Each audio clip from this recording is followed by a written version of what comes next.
के नरदिया टिप दिया ना तेरी बहन के मारी लाओ तो खाजी है कि मरही के बाटे तो हद पार दाना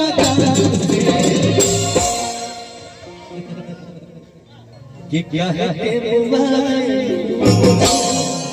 कि क्या है के मुबारे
प्यार वैसे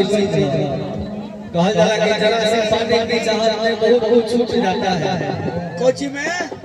जरा से पाने की चाहत में बहुत छूट जाता है जो छोड़ता है पागल लोग है छोड़ना नहीं चाहिए भर पेट लेना चाहिए नदी का साथ देता हुआ समंदर रुक जाता है ये बात है।